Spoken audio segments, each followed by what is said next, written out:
Hello and welcome. This is Noah Goins of Noah Goins Comics, and today we're going to be going over Jeph Loeb and Tim Sale's Spider-Man Blue. I just got through my read-through of this story, and I've got to say I was compelled from start to finish. Not only is this a love letter to Spider-Man as a character and the John Romita and Stan Lee run from, I believe it's issues 40 to 49, which it takes massive inspiration stylistically, but it also just is a love letter to Gwen Stacy as a character and the impact that her character had on who the character of Peter Parker and Spider-Man is and why Peter Parker and Spider-Man does what he does. And it's basically a tape recording from start to finish, highlighting his memories of, right before she passed away or died, I should say. Either way. So it's a really beautiful and compelling story that just grasps the nature and emotion that Peter Parker, Spider-Man, is dealing with on a day-to-day basis, and also sacrificing his time to be Spider-Man. With great power comes great responsibility. Regardless of what's going on in Peter's life, he always has to be there to put on the mask. And, it's just really cool to see Tim Sale, an incredible artist, rest his soul, one of my favorite artists of all time, gather, much influence from Romita Sr., but it even says, in the beginning or at the end of this book, that he wanted to take his own spin on things, especially with the female characters. And you could see that he doesn't really borrow the designs of John Romita Sr. in terms of like Green Goblin, for instance, who looks a lot more similar to the Joker, which he was originally going for, which I think I could show you in the back here. But yeah, here looks like the Joker. But it's incredible what Tim Sale was able to do. He was able to capture a classic time period, a classic artist, and then Jeph Loeb just pairs it all with his understanding of Spider-Man's character and his history. And ultimately, it feels like I'm reading through something that Stan Lee would have written, and that's not to take away Jeph Loeb's language as a writer, but that's just to say he's able to highlight such a golden, I know it wasn't the golden age, but such a great time in comics that feels so familiar with the time that it came out, like the gee whiz and, the certain words and jargon that were used during that time. As we move along, I might find some examples of that. But all of it together is just a sweet celebration of classic Spider-Man, classic Marvel Comics, and the brilliance of John Romita Sr. and Stan Lee. Now, this is like from a different perspective. While all these issues are taking place, there's different villains that appear. There we go, beautiful Gwen Stacy. And so he wanted to capture, Tim Sale, he wanted to capture those beautiful aesthetics or those beautiful facial features that John Romita Sr. was doing so eloquently in that time. And he wanted to take his own spin on it. He wanted to do something different. And you could definitely feel his originality in most of the facial features that are here. While still influenced and inspired, you could feel those inner workings of John Romita Sr. And while I was reading through this, I was thinking in my head, I love this shot here. There's a perfect splash page. But I was thinking in my head, a lot of the Spider-Man designs here, while, yes, very inspired by Romita Sr., especially in the Spidey lenses, there are some moments where I was flipping through and I was reminded very much of Steve Ditko, which was probably intentional. And I love all of the back and forth between Gwen and Peter. And I might have been flipping a little bit fast there, but I wanted to get to the parts that spoke to me the most. And we're starting to get there. And it was awesome to see that really sick battle between Green Goblin and Spider-Man. And we can go back and check that out if you'd like. Let's see. Yeah, it's just beautiful coloring. I love when the suit is black and red from the shading or the coloring or the lighting, what have you. And he does a great job at that. And that's a very Ditko thing there, as I had mentioned earlier. So maybe that could just be our example. So very cool. Very, very cool. Anyways, scrubbing past. He wanted to do his own thing on the expressions. We covered that. The Ditko lookalikes. I love this splash page where he riding the motorcycle with Gwen. It's a very, very sweet moment. And then all along, while you're reading this through, there may be things going on or action, like for instance, reading the newspaper or checking this thing out. It might just be talking about or all the like the narrative boxes they're used to show what Peter is saying through the tape recorder. And so there could be instances where he's fighting a villain and he's talking about Gwen. So the parallel between those two things is really what like is going through Peter's mind while he's fighting these battles. At least that's what I take from it. And like I had mentioned earlier, I love the little back and forths, and a lot of the jargon can be found within these conversations. You know, that 60s era. That's very, very Jack Kirby right there. Those fingers are very Jack Kirby. So here's the Rhino. Coming into the Rhino here. Very awesome sequences. Tim Sale is no stranger. Like, yeah, he thrives in a simplistic style, but he doesn't hesitate to go all out and go for it. And it's very mesmerizing. Like the color choices and the color palette that's used is very patterned in terms of we don't really like change too much. Like the lighting is pretty much the same throughout. Here's a Ditko influence one. Like just how flat that's the spider lenses are on his eyes. Like that's very Ditko to me. But I love the tone and I love the aesthetic that they were going for. It's very, very vibrant, but it also feels classic and, reminiscent of those early comic book times. So, we get another look at, another perspective, I should say, of the battle between Rhino and Spider-Man in those original Amazing Spider-Man issues, just like we got the Green Goblin battle, which looks a lot different. And I have that as well. I should probably bring that forward. Here we get that classic, you just hit the jackpot. And this is kind of what I meant about Tim Sale wanting to do his own thing. That perfectly falls in line with him wanting to dress the characters differently, wanting to give them like different clothing, for the 60s icons, like Mary Jane Watson, of course. So that was like a direction that he decided to take, which was a bold one. Definitely, especially if you're doing something inspired by someone like John Romita Sr., who basically defined the look of Peter Parker and Mary Jane Watson, Gwen Stacy, in a way that was very different to what Steve Ditko was doing. So we got to keep note of that. And he does it brilliantly. And I love that I have this in this large print so that you and I can both see the brilliance of Tim Sale's artwork. Rest his soul once again. And there's a few parallels that you could draw if you go into the Amazing Spider-Man, like the issues with the Lizard. Let me see, we can scale ahead here. Scale ahead, you hear that? So if we just take a quick look at John Romita Sr.'s Lizard, okay, just draw from that really quickly. And then we just move along to how Tim Sale, first I just want to say the Spotted Blacks by Tim Sale are absolutely incredible. And then we jump ahead to how Tim Sale does his own thing, but he also borrows lots of inspiration. There's nothing wrong with that. It's amazing. That's literally the point of this book. It's very cool.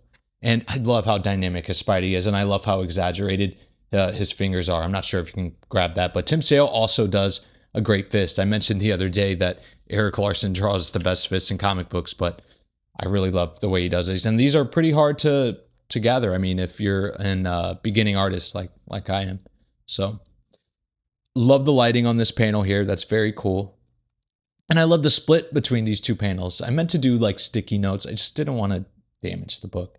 But I love the split between the train tracks here. That's really cool. Between the train, Spider-Man on this side, Lizard on one end. That's very cool and dynamic. And that's like visual storytelling in the simplest way that you could possibly like describe it to someone. There's just so much to feast on visually. Like there's no way anybody could be bored through and through. There's so much dialogue that just works excellently. And some people may call boring, but I just think that the art just like strings it all together and makes you interested in what these characters are saying and are talking about. I'm a big reader, so I have no problem with reading at all. But the artwork, man, it just brings it all together so wonderfully. And I was just thinking to myself, this came out in 2001. This was during the time, like 2002, when Sam Raimi's Spider-Man was coming out. And I just couldn't believe, like, if you were a comic book fan or a Spider-Man fan, and just getting a dose of both of these, and then getting the real life movie, which a lot of Sam Raimi's Spider-Man is based on, like John Romita Sr. and Stan Lee's run. So it's just a beautiful and pleasant story through and through. And seeing that relationship with Harry and Peter build, is just really cool to see, especially from this standpoint, because it's a lot different than, the writings of Stan Lee, of course, and from a different perspective, from a future Peter Parker who's now married to Mary Jane. I don't know if that's a spoiler. Oh, well.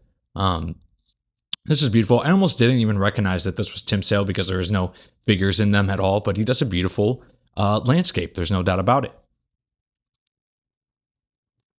This next part is really cool too. I love the moments with Aunt May, and it's funny because Tim Sale and Jeph Loeb fought about having one of the covers with Aunt May on it, and it never got, sent through. Of course, I guess Jeph Loeb just didn't want Aunt May on one of the Spider-Man covers, because I guess it wouldn't be as cool as having, the beautiful Mary Jane Watson and Gwen Stacy on the covers.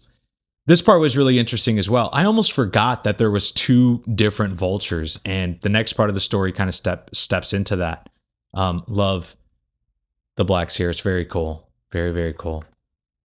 Man, I love how he shapes everything out. It just makes it so easy to understand his visual language and his style as a whole, and probably one of the main reasons that I want to draw, because I can understand exactly what he's putting down on the paper, at least to a certain degree, that I'm comfortable with trying to replicate, if that makes any sense.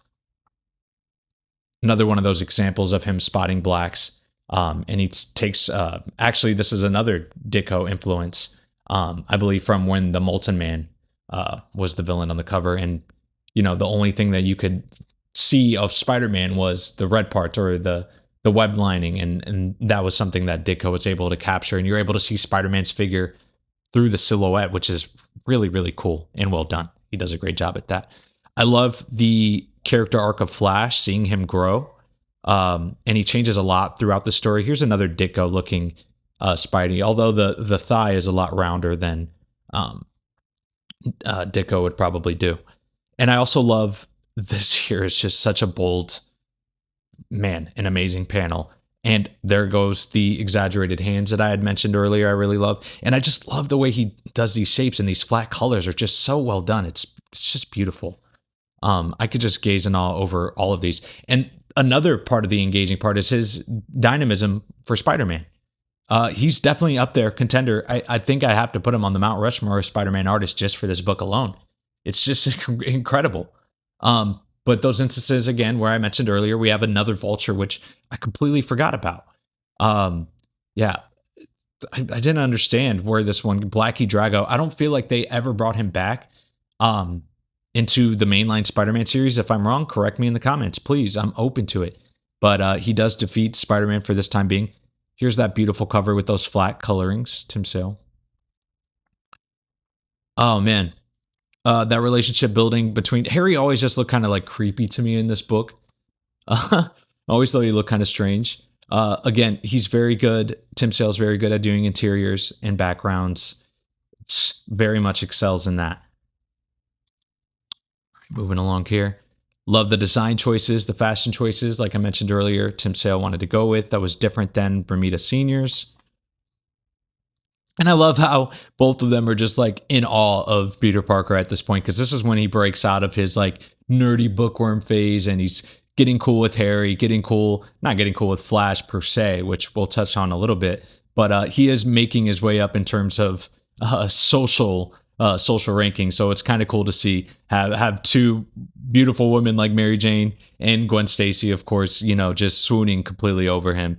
And if you've ever been in that situation, you would know exactly how Peter feels. So, he does what he does best, and Vulture gets in the way of things, and they look at him plainly. I love this panel. I literally laughed out loud.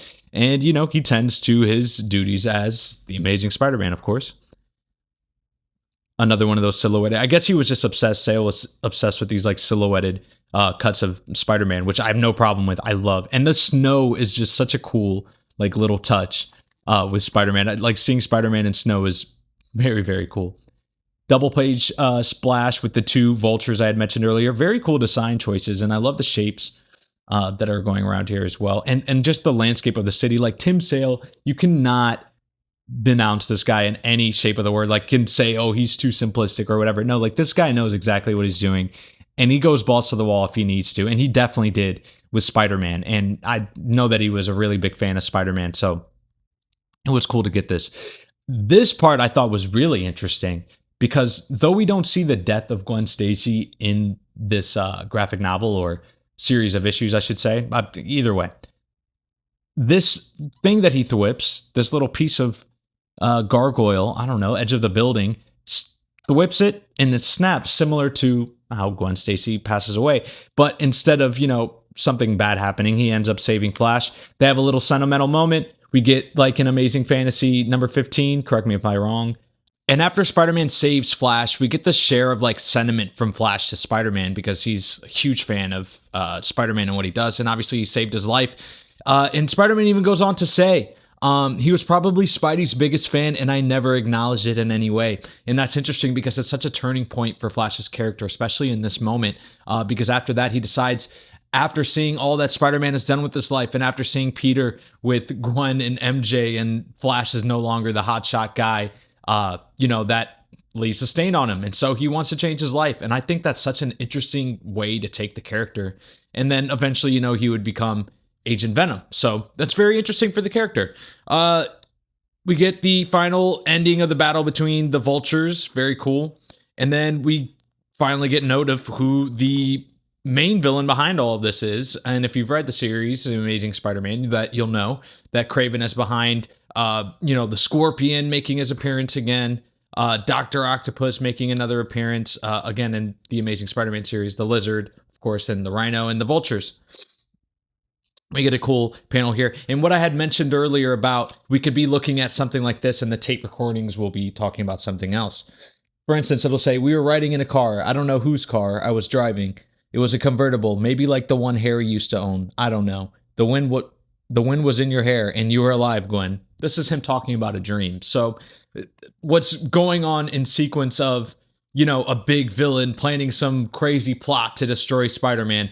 And, Peter's always just thinking about what's most important to him, although he has responsibilities to cater to. And that's what makes Peter Parker such an incredible character. I cannot stress enough the amazing fashion choices that Tim Sale made for these characters. It's such a great touch, man. And I have to get to the end here because I'm running out of time, but there are amazing panels here. Again, showcasing the dynamism that Tim Sale's able to provide. And then we get this big reveal of Kraven, of course. He kidnaps Harry Osborn. There's this whole thing. Norman Osborn shows up during this whole process. But ultimately, I really love this pose here. That's really, really well done. Ultimately, man, I just really love what both of them did with this book, with this series. All of them, Jeph Loeb and Tim Sale together, they're just an amazing match and pair. And what they were able to accomplish is truly brilliant and stunning. And then, of course, we get to the end, and it's revealed to us that it's on a tape recorder this entire time. Well, it's mentioned throughout the story, but we get that afterthought. And so that is Jeph Loeb, Tim Sale, Spider-Man Blue. I am a huge fan of both the artist and the writer of the series. They conduct themselves in such a brilliant way, while also paying homage to comics past. If you liked watching this video and you enjoy Tim Sale and Jeph Loeb, I do have Captain America White as well. So if you'd like me to go over that, please make sure that you like and subscribe. That's really important to get the channel going. So thank you all so much for supporting. Follow me on Instagram, Noah Goins Comics, and keep reading comics, guys.